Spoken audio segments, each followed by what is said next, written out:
Pilipinas, sa lahat ng ka-coffee na nakikinig po sa atin, magandang araw po sa inyo ka-coffee. Wala na, natuluyan na talaga itong si Inday Sara Duterte. Wala na talagang paggalang, wala nang natitirang respeto kay PBBM. Nagdeklara na ito ka-coffee ng kanyang all-out war na ito ka-coffee sa administrasyon. At grabe magpahaging sa kanyang mga letter. Sobrang bait ni PBBM. Sobrang abuso naman ito ni Inday Sara Duterte. Isipin mo yung binigay sa'yo na tulong ni PBBM tapos ngayon, wala na, babasdosin mo na lang ang presidente sa kanyang official statement, babasdosin niya ang first lady at kung ano-ano pa. Grabe, walang utang na loob talaga ito. Oo, naglabas na naman po ng statement at akala niya nakakatuwa siya. Maraming nagsasalita against Inday Sara Duterte. Even si Senate President Chis Escudero, nagsalita na siya dito. Kasi matatawa ka dito itong si Inday nagagalit sa gobyerno. Bakit na walang mga ganyang programa ang gobyerno? Number one, you are part of the government. Vice President ka. Dati kang mayor. Ano yun? Wala kang ginawa dyan sa Davao kasi binaha daw sila dyan sa Davao.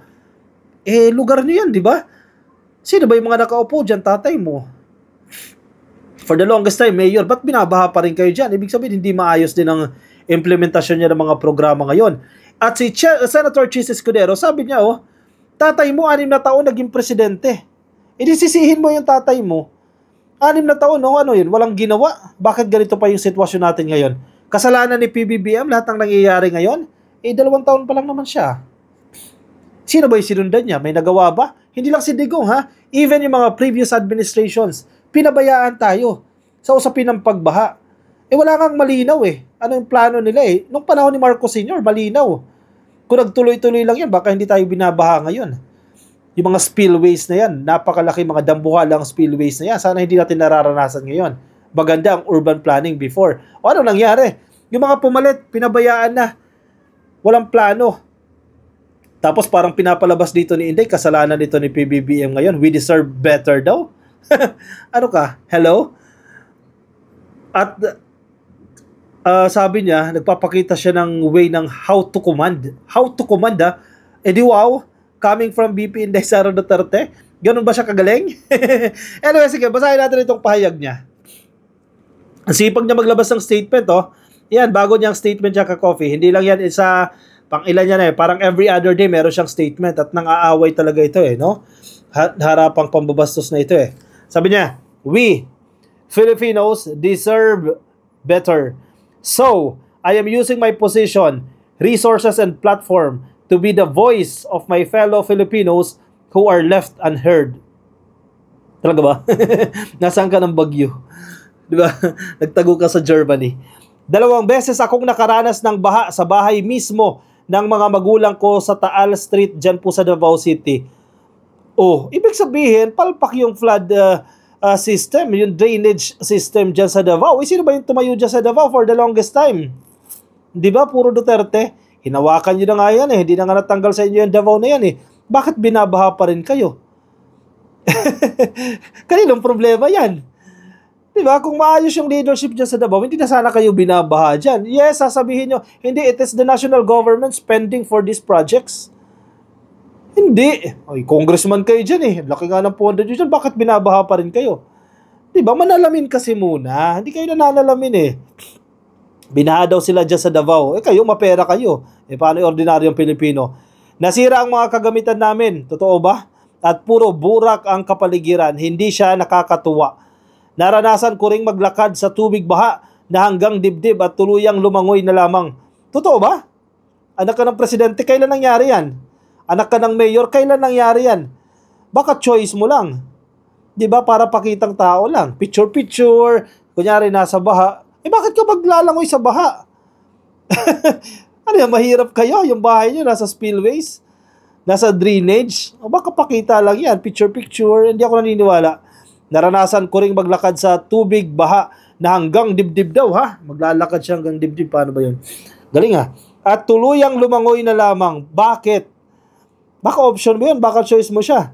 Hindi siya masaya. Yun, baka sinubukan niya lang kung masaya o hindi.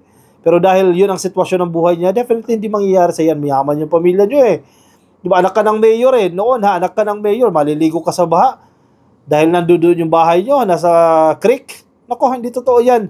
Naranasan ko maging mayor. Yun pala. Naging mayor ka, ba't hindi mo pinaayos yung mga spillways dyan? sa Davao, yung drainage system dyan para hindi system para hindi na kayo baha dyan. Nagre-reklamo kayo humawak ng Davao very inconsistent Hay nako, so I am using my position, ito na so I am using my position, resources and platform to be the voice to show the government officials how to command. Wow! Wow! Ipapakita niya raw sa mga government official kung paano mag-command. Legit ba? May napatunayan na ba? Anong napatunayan niya? Para maging model siya kung paano magmando. Grabe, sobra ka-coffee. Nakakagulat itong statement na to. Kung hindi nyo pa nababasa, basahin nyo sa Facebook page niya. Ulitin ko So I am using my position. Resources. Wow, my resources. Ano yun? Sariling pera niya. And platform to be the voice to show the government officials how to command. Wow, sige nakakahiya kay Romualdez, nakakahiya kay PBBM, nakakahiya kay Senator Risa Ontiveros, kay Senator Raffy Tulfo, na parang sabihan niya, okay, tingin kayo dito, I will show you how to command. Wow, may napatunayan na ba si Inday? I am using my position, resources and platform just as I did in the past. Wow, nagawa niya na daw before. Doong ako ay mayor pa lamang, mayor na siya. Sinabihan ko ang NEDA 11 na kailangan ng pag-aaral para sa flood control at drainage. Basic yun kahit high school student college student, alam nila na kailangan ng pag-aaral dun Ito ay para may sinusundan ng City Engineers Office at DPWH na plano at hindi na sila mag-imbento ng proyekto. Mayor siya that time. Bakit ngayon binabaha pa kayo? Ano nangyari dyan sa plano na yan? Diba? Bakit binabaha pa rin kayo ngayon? Kung successful pala yung ginawa niya, ang yabang na ito, I will show you how to command. Sabi niya, baka naman gusto ng ponduhan ang mga infrastructure projects ngayon daw na naaayon sa master plan. Baka naman may mga alinlangan pa hinggil dito dahil Duterte ang mayor at may mamarapati nilang gibain na lang. Control niyo Davao, control nyo. Hawak nyo ang Davao. Leadership is faithfulness to the oath of office. Leadership is faithful service to the people. Sana all. Leaders should only say one thing, that it is done. Ano nagawa? Leaders should not be motivated by cash. Ito na, dito niya nabibirahin si PBBM, si First Lady at kung ano-ano Leaders should not be motivated by cash, by coke. By coke yung sinisingot daw or champagne. Sino ba yung uminom ng champagne? Hindi si First Lady. Occasion yun toast yun wine toasting yun magsha-champagne ka talaga dun. And kung totoong umiinom siya, problema ba yun? Hindi ka ba umiinom? And most certainly, sabi niya leaders should not be made to hold champagne glasses. Anong issue doon sa champagne glasses Iyon yung event Ceremonial yun activity yun Again, we Filipinos deserve better. Ibig sabihin, ang better dito si Inday Sara. Siya ang better dito at hindi si PBBM. Shout out to JICA and Japanese government. In fairness sa JICA, totoo naman itong JICA, tumutulong. Pero that is because of JICA. Kung ano man ang na-achieve niya dyan, kung totoong may na-achieve siya sa Davao, dahil sa JICA, hindi dahil sa kanya. At hindi niya pwedeng gamitin niya na accomplishment na I will show you how to command. Ganyan ang kanyang statement niya na I will show you how to command. Wow! Sobra ka-coffee. Grabe. Tuloy, pinapatulan siya ngayon. Pinatulan siya ni Senator Chis Escudero. Nagsalita si Chis Escudero dito sa sinasabi niya. Senate President yan humiheadline ng Inquirer. Basahin ninyo. Nasa headline ng Inquirer yan. Kala niya hindi siya papatulan. Sara Duterte's rant versus government baffles Escudero. Her dad had 6 years. Exactly! 6 na taon yung tatay mong presidente. Anong ginawa? Nakapag-produce ba ng master plan? Nasaan yung master plan? O bakit hindi na lang ginaya yung sa Davao kung may master plan yan? Nasaan? Tapos, isisisi mo ngayon sa gobyerno. 6 na taong tatay mo dyan, oh. Hindi pagalitan mo yung tatay mo, i-bash mo yung tatay mo at previous administrations kasi wala namang nagawa eh. Vice President Sara Duterte has the right to point out societal problems just like any other Filipino, but Senate President Francis Escudero is finding it perplexing, noting her father's alleged failure to address some of the issues during his term. Exactly. Ibig sabihin, palpak yung tatay niya. Yung mga nirereklamo ni Inday Sara Duterte ngayon, sana natugunan ng tatay niya noong siya pa ay nakaupo, 6 years. Tapos ngayon, yan ang sasabihin niya. Escudero said Duterte's action were not surprising following her resignation from the cabinet of President Ferdinand Marcos Jr., who was her running mate in the 2022 elections under the unit team. Tayo din expected na natin yan. Yung pag-resign niya dyan sa DepEd at pagsabi niya na hindi na ako tatanggap ng kahit na anong posisyon, malinaw na malinaw yan eh. Bibira yan ang bibira. Tapos tinanong siya, okay daw yung kanyang relasyon kay PBBM. Ang plastic. Ang plastic. Okay daw yung relasyon niya, oh. Tapos ngayon, anong gagawin niya? O, lantarang pambabastos sa presidente. Lantarang pambabastos sa administrasyon. Tapos sabi niya, okay lang, ha. Wow. Sobra. However, the senator explained the vice president's criticism, specifically on the Marcos administration's lack of master plan against flooding, is somewhat confusing because, according to him, former President Rodrigo Duterte did not come up with such strategy during his 6 years in power. O tatay mo nga, hindi naisip yan eh. Di ba? Ay nako, iba talaga pag bulag ka. What is perplexing is her questioning the absence of a flood master plan 2 years into the administration of PBBM, after the previous administration had 6 years to develop one but was unable to do so, Escudero pointed out. Tumpak! 6 na taong tatay mo dyan, ba't di nakadevelop ng master plan yan? Matagal ng problema ang pagbabaha sa bansa. Kung meron kasing nagawa na o nasimulan man lang po noon, edi meron na sana tayong napatutupad na ngayon. In fairness kay Chis Escudero, punto siya dito. Kung sinimulan ng tatay niya yan, let's say 2016 siya naupo. O sige, dahil magaling eh. O 2017, na-realize niya na kailangan natin ng master plan sa pagbabaha. O edi sana, kung 5-year gagawin yung master plan na yan, may sinusundan na kayo ng administrasyon. Wala eh. Tapos magagalit ka kay PBBM dahil wala yung tatay mo, walang ginawa. Ay, nako talaga, oo. Escudero further pointed out that Duterte, being the country's second highest official, has the platform to suggest or execute tangible solutions to problems rather than just call attention to issues. Tumpak, yan na yan. Galing ni Cheese na identify niya yan. Baka nakakalimutan niya, vice president siya. Opisyalis siya ng gobyerno. Second highest government official siya.